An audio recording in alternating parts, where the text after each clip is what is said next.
औरतें भी घर की लक्ष्मी होती हैं। हर रोज की तरह सावित्री, सुरीली, चांदनी सुबह 5 बजे उठ जाती हैं और नहा धोकर घर के कामों में लग जाती हैं। सास सावित्री सब्जी काटती है, एक बहू झाड़ू लगाती है, दूसरी पोंछा। अरे बहू जल्दी जल्दी हाथ चलाओ, 6 बजने को आए हैं। सब्जी छौंकनी साफ सफाई का काम भी रहता है, ऐसे तो 7 बज जाएंगे नाश्ता तैयार करते करते। लेकिन माँ जी नाश्ते में बनाऊं क्या? ऐसा करती हूँ चाय के साथ आज आलू के पराठे बना लेती हूँ। हाँ ये चाय के साथ बढ़िया लगते हैं, यही बना ले। माँ जी आलू सोयाबीन की सब्जी के साथ पराठे और रायता बना देती हूँ। हाँ ठीक है, जल्दी जल्दी कर लो, मैं मिर्च और धनिया भी काट देती हूँ, आलू तो कट गए हैं। माँ जी आप टेंशन मत लो, दीदी और मैं रसोई संभाल लेंगे, आप आराम से बैठ जाओ, धनिया मिर्ची भी हम काट लेंगे। अरे नहीं, माँ जी ने देखा तो गुस्सा करेंगी। अरे माँ जी कुछ नहीं होगा, आप आराम से बैठो। तब बहू के कहने पर सावित्री सोफे पर बैठ जाती हैं और भजन चला देती हैं। इतने में कलावती आकर आंखें बड़ी बड़ी कर लेती हैं। सावित्री बहू, तेरी दोनों बहुएं काम कर रही हैं और तू यहाँ पर टीवी देखने के लिए बैठी है, शर्म नहीं आती तुझे? जा जाकर खाना तैयार कर, घर की लक्ष्मियों का सुबह सुबह बैठने का काम नहीं होता है। जी जी माँ जी मैं करती हूँ। सावित्री फौरन उठकर रसोई में खाना बनाने की तैयारी करती हैं। वहीं दोनों बहू भी रसोई में चाय नाश्ते की तैयारी करती हैं। इतने में सारे घर के मर्द डाइनिंग टेबल पर आकर बैठ जाते हैं। अरे खाना बना कि नहीं बना, चाय नाश्ता लेकर आओ। जी जी बस आ रहे हैं। अरे इसीलिए बोलते हो, जल्दी उठकर भी तुमसे काम नहीं होता। जल्दी चाय नाश्ता लाओ, चोरों को ऑफिस जाना है। अरे भाभी नाश्ते में क्या बनाया है? ये लीजिए गर्मा गर्म चाय और आलू के पराठे। अरे भाभी आलू के पराठे कौन खाता है? मुझे चाय के साथ ये नहीं खाना, कुछ और बना दो। ऐसा करो पोहा बना दो, जल्दी बन जाता है। अरे भाभी 10 मिनट लगेंगे, पोहा बना दो ना, चाय के साथ में जैसे ही मैं खा लूंगा। ये सब खाने का मेरा बिल्कुल भी मन नहीं है। माँ मुझे भी कुछ अलग खाने, मेरे लिए मैक्रोनी बना दो ना, मैं लंच में भी वही ले जाऊंगी। जा जल्दी से इन सब का भी बना दे। जी माँ जी, लेकिन अभी जो खाना बना था उसका क्या होगा? उसको तुम खाओगे और कौन खाएगा? फेंकने थोड़ी दूंगी अन्य को। तब चांदनी और सुरीली वापस रसोई में जाती हैं और एक का पोहा और मैक्रोनी तैयार करती हैं। दूसरी का खाना बन जाने के बाद और पैक हो जाने के बाद वो खुद के लिए लास्ट में ब्रेड गरम करती हैं कि थक जाती हैं। दीदी अब मेरे से काम नहीं हो रहा है, वैसे भी ये सब उठकर चले जाएंगे तब नाश्ता करूंगी, अभी तो मेरे बस की बात नहीं है। तो बिल्कुल ठीक कह रही है, मेरी हालत भी ऐसे ही हो रही है। जब से उठी हूँ और इस उम्र में माँ जी भी हमारी तरह घर का सब कुछ काम करती हैं। थोड़ी देर के लिए भी दादी जी उन्हें बैठने नहीं देती।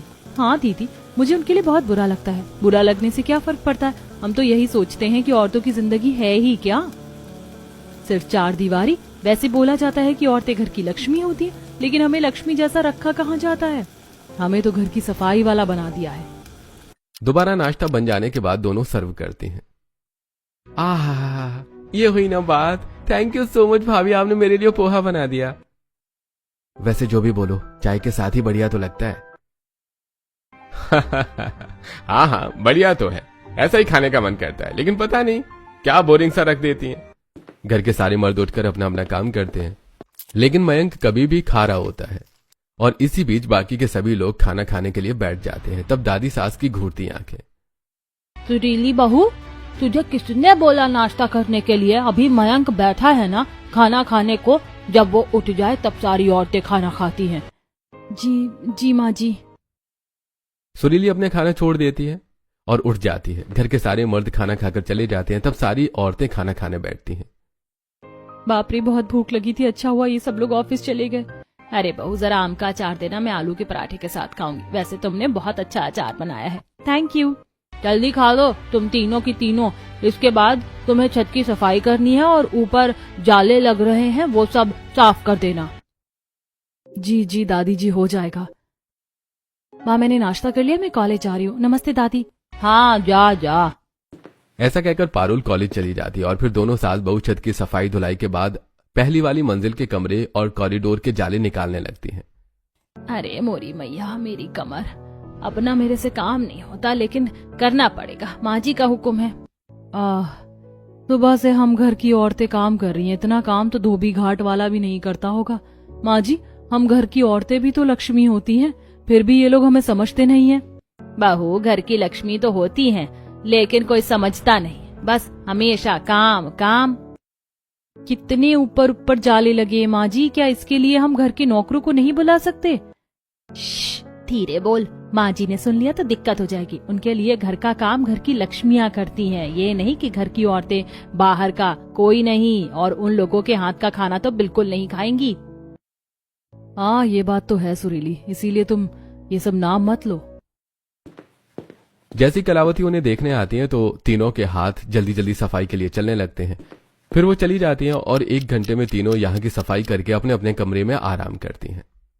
हाँ मेरी कमर में तो जवाब दे दिया। सुबह से काम कर करके अब मुझे थोड़ा रेस्ट चाहिए, कहीं दादी फिर देख कर ना उठा दे। अरे मोरी मैया, मेरी बूढ़ी हड्डियों में अब जान नहीं है। ये माँ जी सिर्फ अपने आप को सास समझती हैं, ये नहीं समझती कि मेरी भी 2 बहुएं हैं, मुझे भी थोड़ा आराम करने दे।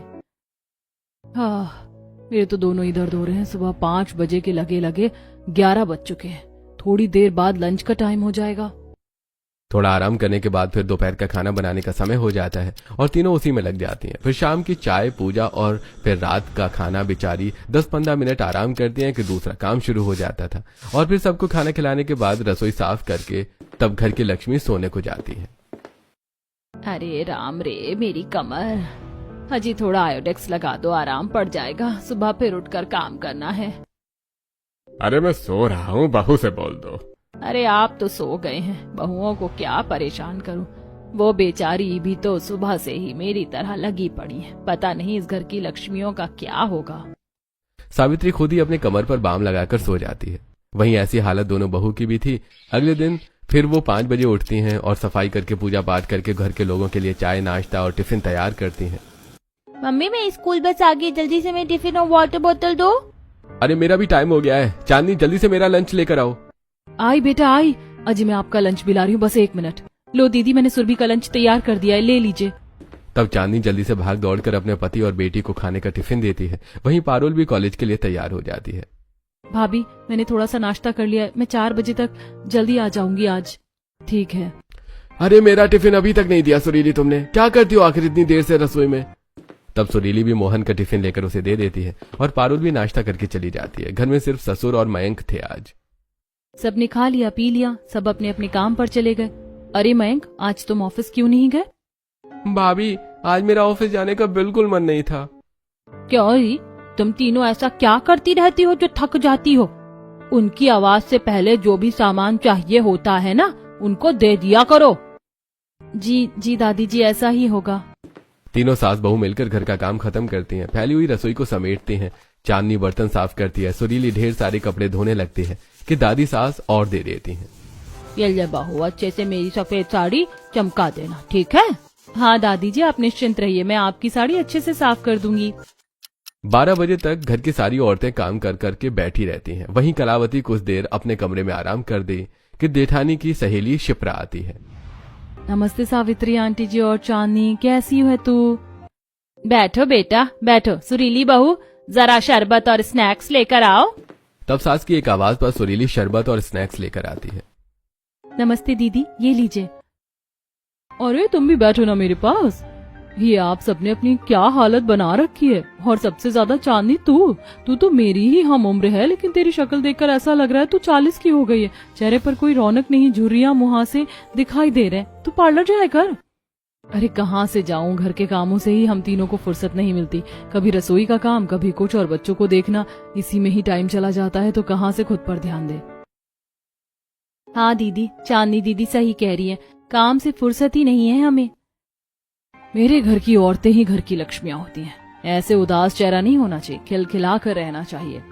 हमें छोड़, हमारी जिंदगी तो इस 4 दीवारी में कैद हो गई, लेकिन तू इतना सज धज के कहाँ जा रही है? और तेरे चेहरे पर तो चमक भी है।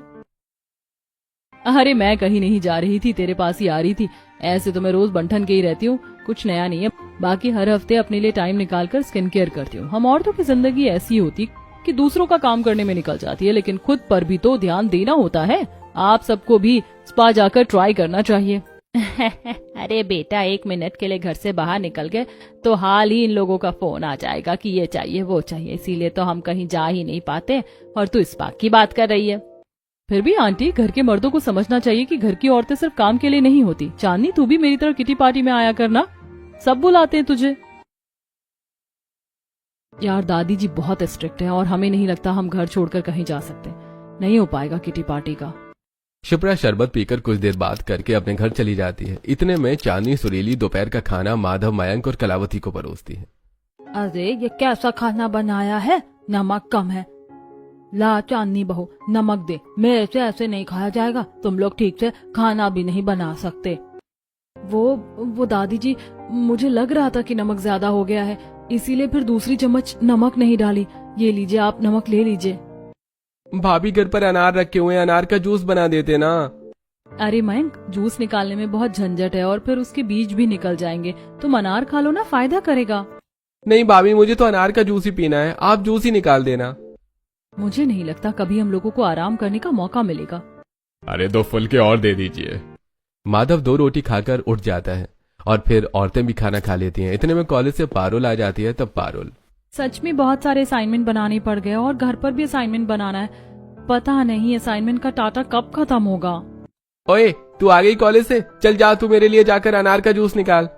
अरे तू पागल वागल है क्या? तुझे दिखाई नहीं देता अभी मैं कॉलेज से आई हूँ और तुझे बैठे बैठे अनार का जूस निकाल कर दूं? थकती नहीं हूँ क्या? तेरे से खुद नहीं हो रहा है? तेरे हाथ पैर नहीं है? ओए ज्यादा मत बोल, 2 मिनट बैठ जा, लेकिन मेरे को तू ही अनार का जूस ला कर देगी। भाभी भी थक गई है। दादी देख लो कैसे जुबान चला रही है। इसका तो काम ही है बेटा, आगे जाकर तुझे भी घर के ही काम करने हैं। क्यों री, तू घर की लक्ष्मी है, काम तो तुझे करना ही पड़ेगा। कब तक काम से बचेगी? 6 महीना 1 साल बाद तो तेरी पढ़ाई बंद हो ही जानी है। दादी बस मैं ये कह रही हूँ कि मैं थक गई हूँ। ये खुद भी तो कर सकता है ना। सुबह से घर में है आज और आते ही इसको मैं दिखी। हाँ तो 5-10 मिनट आराम कर ले, उसका काम कर दियो। पारुल को गुस्सा आता है। वो अपने कमरे में जाती है और कुछ देर के बाद रसोई में जाकर अनार निकालने लगती है और उसका जूस लाकर मयंक को दे देती है। ये ले, पी ले। तुझे कभी समझ नहीं आएगा कि घर की औरतें कितना काम करती हैं। ये नहीं कि एक हेल्प करवा दे मम्मी या भाभी की, लेकिन तू तो हमसे ही काम करवाता है। हाँ तो क्या हो गया, काम करवाया, पत्थर नहीं तोड़वा दिए तेरे से जो इतना बनकर दिखा रही है। ये कहकर मयंक जूस पीकर गिलास भी पारुल से ही रखवाता है और खुद लेटकर टीवी देखता है। ऐसे दिन गुजरते हैं। घर की औरतें बस घर के अंदर ही काम करती रह जाती हैं। उन्हें अपने लिए इतना सा भी टाइम नहीं मिलता कि वो खुद को शीशे में देख सकें। कलावती भी एक ऐसी दृढ़ रूढ़ी जैसे सोच की थी जो औरतों को घर की लक्ष्मी या तो समझती है, लेकिन उन्हें आराम मिले इस बात से उसे कोई फर्क नहीं पड़ता। घर के मर्द भी अनजाने में उनसे बहुत काम करवाते हैं। एक दिन सावित्री, सुरेली, चांदनी घर का काम करके धूप में बैठी थी कि कलावती आकर, अरे तुम तीनों के पास ज्यादा टाइम है क्या? मैंने तुम लोगों को मिर्च का और आम का अचार डालने को कहा था, हो गया वो? नहीं माँ जी, अभी नहीं हुआ, हम कल कर देंगे। आज इतनी अच्छी धूप भी नहीं आ रही। हाँ दादी जी, आप चिंता मत करो, हम बहुत अच्छा अचार बनाएंगे। नहीं, आज ही अच्छी धूप आ रही है, दोनों साथ मिलकर अचार बनाना शुरू करो। वैसे भी काटने में, कुटाई करने में, सुखाने में टाइम लगेगा। चलो चलो। ठीक है दादी जी, करते हैं। तब कलावती छत पर कुर्सी डाले बैठ जाती है और दोनों बहू खल्लड़, आम, बड़ी वाली मिर्च और बाकी अचार का सामान ले आते हैं। तब सास मुंह पर रुमाल बांधकर पीसी में शुरू करती है। वहीं दोनों बहू मिर्च और आम को काटती हैं। पता नहीं औरत होकर हमारा दर्द नहीं समझती। खुद ने तो कभी कुछ नहीं किया गांव में, लेकिन हमारी दशा तो समझनी चाहिए ना। लेकिन नहीं, सोचा था आज रोटी बनाने को भी नहीं मिला। सब में खाना खा लिया है। हमें 5 बजे तक कोई काम नहीं था, लेकिन दादी जी ने हमें खाली बैठने ही नहीं दिया। शिप्रा मुझे सेल्फ केयर करने के लिए कह रही थी। यहाँ टाइम भी नहीं मिलता 2 मिनट के लिए। सेल्फ केयर क्या खाक होगी? हम औरतों को कहने को घर की लक्ष्मी है, लेकिन हकीकत में नौकरानी से ज्यादा कुछ भी नहीं है। तीनों औरतें परेशान थी, लेकिन उनका दर्द समझने वाला घर में कोई नहीं था। कलावती टिक टिक निगाहों से देख रही थी। फिर जैसे ही उसे उबासी आती है, बहू मुझे नींद आ रही है, मैं जा रही हूँ, सारा काम अच्छे से हो जाना चाहिए। तब कलावती चली जाती है और तीनों बहुएं भी अपना काम छोड़कर बैठ जाती हैं। अच्छा हुआ दादी जी नीचे गई। दादी जी के सामने तो सांस लेना भी मुश्किल लगता है। माँ जी आप भी थक गई हो ना? हाँ बहू, क्या हालत हो गई छत पर हमारी। खुद तो माँ जी चली गई नीचे सोने, कुछ भी नहीं करती हैं, लेकिन हमारे बारे में भी तो समझना चाहिए ना। हम वरना थोड़ी कह रहे हैं घर संभालने को, लेकिन जो काम कर रहा है उसे भी तो आराम चाहिए। शायद माँ जी यही हमारी जिंदगी का कड़वा सच है जो कभी बदलने नहीं वाला है। इस घर की औरतें ऐसे ही रहेंगी। घर के मर्द काम के बहाने घर से बाहर तो चले जाते हैं, एक हम अपना आलू भिंडी लेकर वापस घर आ जाते हैं। काम काम काम। मम्मी, दादी, चाची, आप क्या कर रही हो? मैं भी आपकी मदद करवा देती हूँ। नहीं सुरभि, तू खेल कूद पढ़ाई कर। घर के काम करने के लिए पूरी जिंदगी पड़ी है। हम नहीं चाहते हमारी जैसी तू भी अभी से ही हो जा। हाँ बेटा, तू जाकर खेल। तब सुरभि खेलने चली जाती है। पारुल अपने असाइनमेंट बनाने में बिजी होती है और तीनों सास बहू आम और मिर्च का अचार डालकर नीचे आ जाती हैं। रोज उन्हें सूखना, धूप में रखना, फिर नीचे लेकर आई थी। सुरीली बर्तन साफ करके ही हटी थी कि उसकी सहेली मानवी का कॉल आता है।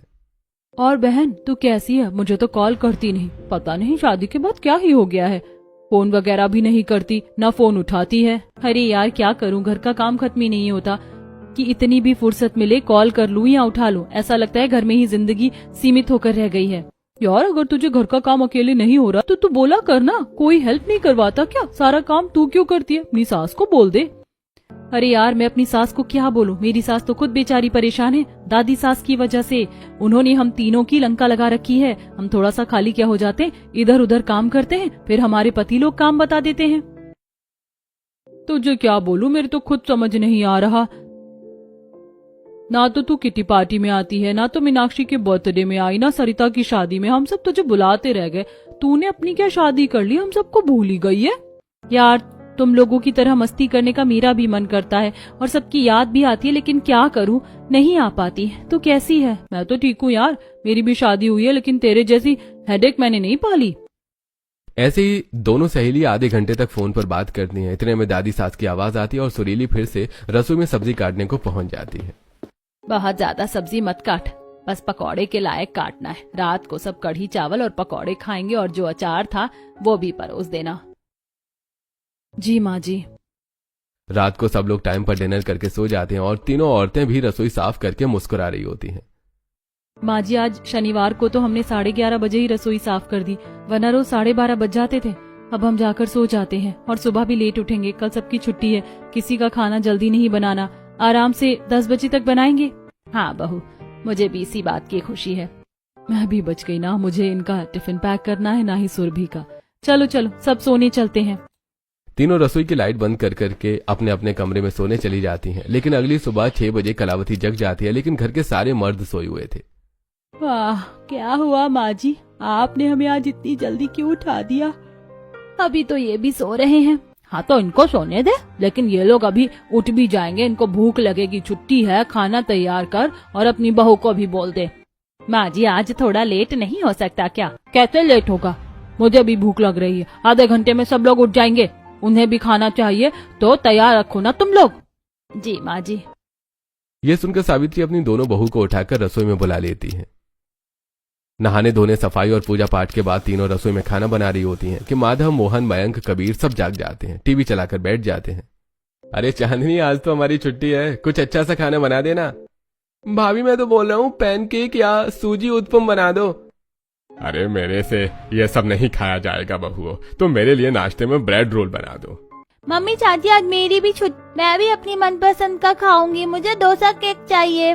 मैं भी पीछे क्यों हटूं, मैं चाय के साथ समोसे खाऊंगा, वो भी पनीर वाले। आप सब अलग अलग चीज बता रहे हो, खाना बनाने में टाइम लगेगा, एक ही नाश्ता कर लेते हैं ना।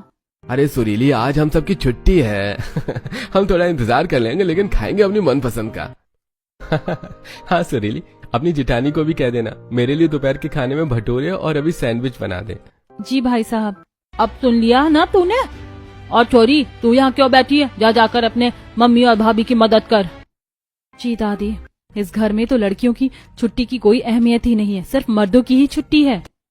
फिर पारुल भी रसोई में जाकर मदद करवाती है, सैंडविच के लिए सब्जी काटती है। वहीं एक तरफ जिठानी डोरा केक्स और पैनकेक बनाती है। सावित्री गैस न होने की वजह से इंडक्शन पर ब्रेड रोल बनाती है। वहीं देवरानी अपने पति के लिए खाना बनाती है। सबकी हालत खराब थी।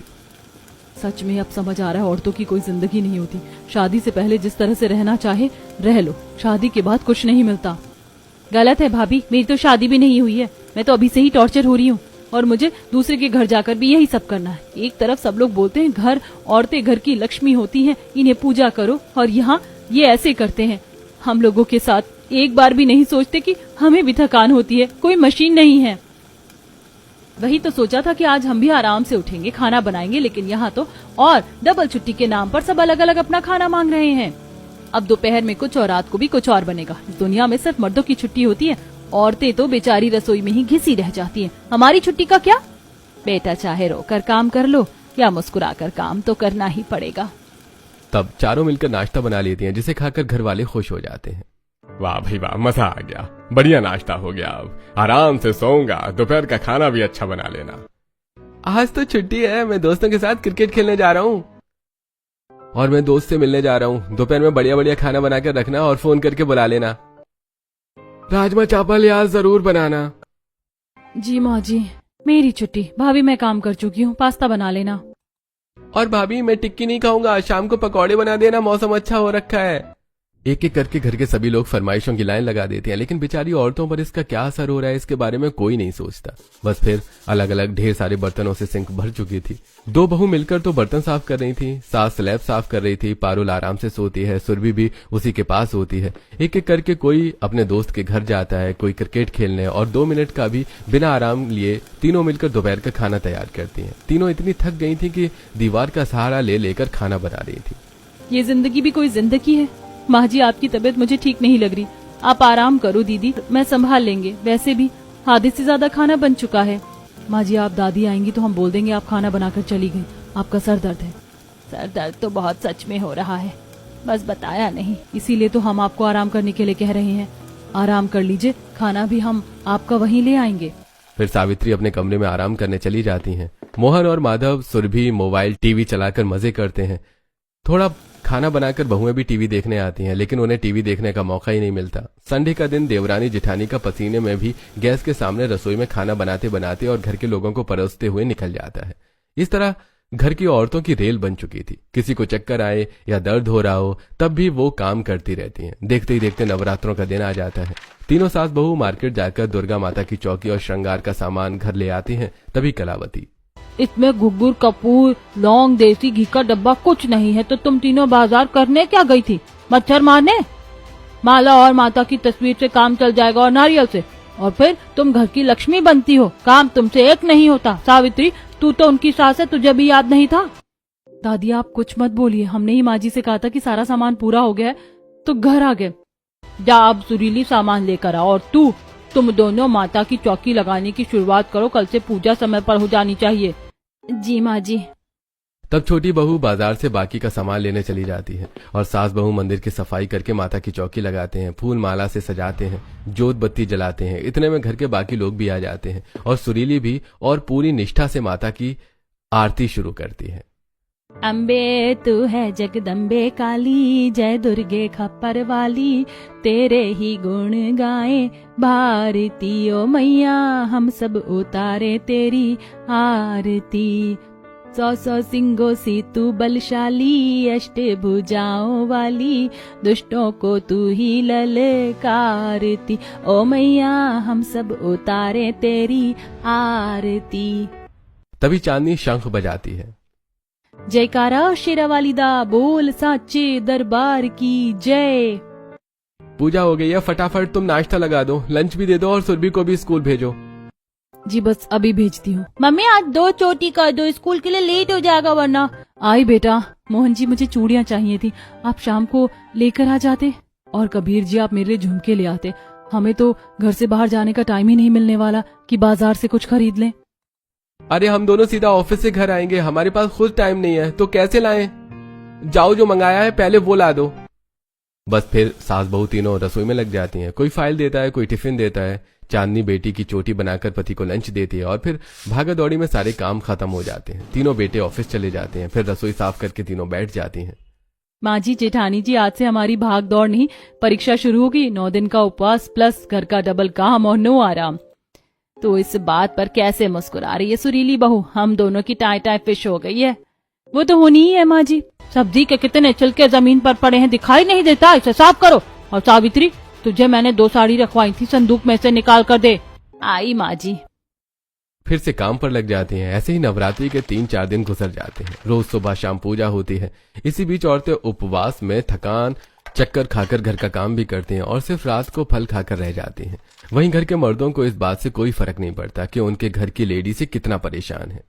अरे बेटा, घर में राशन खत्म हो गया है, मयंक आज लेकर आ जाइयो। माँ मैं कैसे लेकर आऊंगा? भैया को बोल दो ना, नहीं तो भाभी ले आएंगी। बिना सुने चला जाता है। राशन भी सावित्री ही रिक्शा में बैठकर लेकर आती हैं। वहीं कबीर और मोहन ऑफिस से निकलते हैं तो दोस्त ऋषभ की गाड़ी में बैठकर घर आ रहे होते हैं। बीच में ऋषभ गाड़ी रोक लेता है।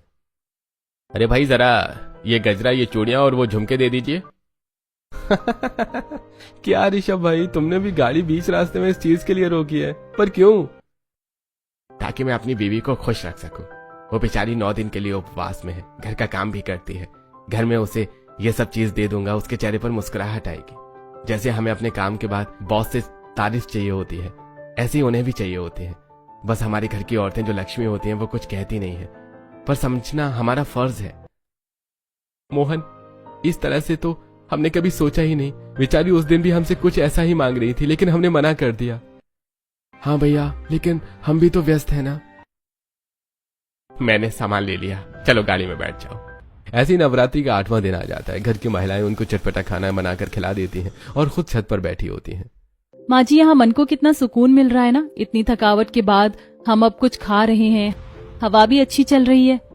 यहाँ की हवा तो अच्छी है, लेकिन हमारे घर में तो उल्टी हवा बहती है। कहने को लक्ष्मी है, लेकिन हमारी इज्जत कोई नहीं करता। हम बस 4 दीवारी में कैद हो गए, अपने लिए जीना ही भूल गए हैं। देखिए ना माँ जी, घर का काम करते करते हम तीनों की हाथ और शक्ल कैसी हो गई है। हमसे ये सवाल किया जाता है कि हम घर में करते ही क्या है, आराम से रहते हैं। घर की औरतों की उदासी भरी बातें सुनकर घर के मर्दों को पछतावा होता है। हमने जो कल मजे किए और ये लोग पूरे दिन काम करती रही हैं, उपवास में भी। तेरी माँ भी परेशान है बेटा। हमने अनजाने में उन्हें घर का बहुत काम देकर सताया है। कल घर में कन्या पूजन है, अब हमें अपनी गलती सुधारनी होगी। अपने घर की लक्ष्मियों को इज्जत और सम्मान देना ही होगा। और पिताजी, आराम भी। कल कन्या पूजन हम करेंगे, उसकी सारी तैयारी, खाना पीना, सफाई धुलाई, सब कुछ। और भैया, हमें इन सब के लिए तोहफा भी लेना चाहिए। चलो सब अभी लेने चलते हैं। सुरभि और पारुल के लिए भी ले लेंगे, आखिर वो भी हमारे घर की लक्ष्मी है। चारों मर्द घर के बाहर जाकर घर की लक्ष्मियों के लिए साड़ी, सूट, गजरा और सुरभि के लिए ज्योमेट्री बॉक्स लेते हैं। अगले दिन चारों मर्द 4 बजे उठकर घर की सफाई धुलाई करते हैं। मोहन माला पिरोता है। ये सब देखकर घर की औरतें, ये सब काम आप क्यों कर रहे हैं? सावित्री, हमें अपनी गलती सुधारने दो। हम सब ने इन दिनों भी घर की लक्ष्मियों को परेशान किया है, इसलिए आज सारा काम हम करेंगे। ये सुनकर सभी औरतों के चेहरों पर मुस्कुराहट आ जाती है। तुम सबका दिमाग खराब हो गया है? अरे ये घर की औरतों का काम होता है। दादी, आपने भी मम्मी और हमारी पत्नियों को नहीं समझा, औरत होकर भी। अब हमें अपनी गलती सुधारने दीजिए। तब घर के सारे मर्द रसोई में एक साथ लगकर कन्या पूजन का खाना तैयार कर लेते हैं और कन्या को बुलाकर उनकी पूजा करके उनके पैर धोकर खाना खिलाते हैं। और जब वो चली जाती हैं तो चारों औरतें फिर से काम करने लगती हैं, लेकिन घर के मर्द उन्हें बिठा देते हैं। ये क्या कर रहे हैं आप? आप भी तो इस घर की दुर्गा, लक्ष्मी, सरस्वती, 9 देवी जैसी हो, तो कन्या पूजन आप सबका भी बनता है। आओ सुरभि, पारुल, तुम भी बैठ जाओ। घर की औरतों की आंखों में आंसू आ जाते हैं और माधव सबकी आरती उतारता है और कबीर, मोहन, मयंक उन सबके पांव धोते हैं, टीका लगाते हैं, फिर उन्हें अपने हाथ से खाना खिलाकर उनका उपवास खोलते हैं। साथ में लाए तोहफे भी सभी को देते हैं। वाह, कितना प्यारा गिफ्ट मिला है। और मुझे भी सूट मिला। अचानक से आप सबको ये ख्याल क्यों आया कि आप हमारे लिए कुछ करें? क्योंकि हमें देर लगी है समझने में कि हमारी घर की औरतें भी लक्ष्मी हैं, जिन्हें हम बिल्कुल टाइम और सम्मान नहीं देते, न समझते हैं। अरे घर की लक्ष्मी खुद अपने लिए ही नहीं जीती, और अब हम चाहते हैं कि तुम भी अपने ऊपर ध्यान दिया करो। सब और सजो और संवरो भी। आप सब हमें माफ करना। हमने आपसे बहुत काम करवाया है और आपने पल पल हमारी इच्छा पूरी की है। बहुत बढ़िया, तुम चारों ने मुझे भी सिखा दिया। मैं भी खुद को भूल गई थी और अपनी बहुओं को सिर्फ काम देती गई। अब से हम सब साथ में खाएंगे और बराबर काम करेंगे। ये हुई ना बात। और अब हम सब घूमने भी जाएंगे। इस तरह घर की औरतों को भी लक्ष्मी का दर्जा दिया जाता है, उन्हें प्यार सम्मान मिलता है। सच तो यह है कि औरतें सिर्फ घर नहीं संभालती, वो पूरे परिवार की लक्ष्मी होती हैं। बस उन्हें भी अपने लिए जीने का हक चाहिए।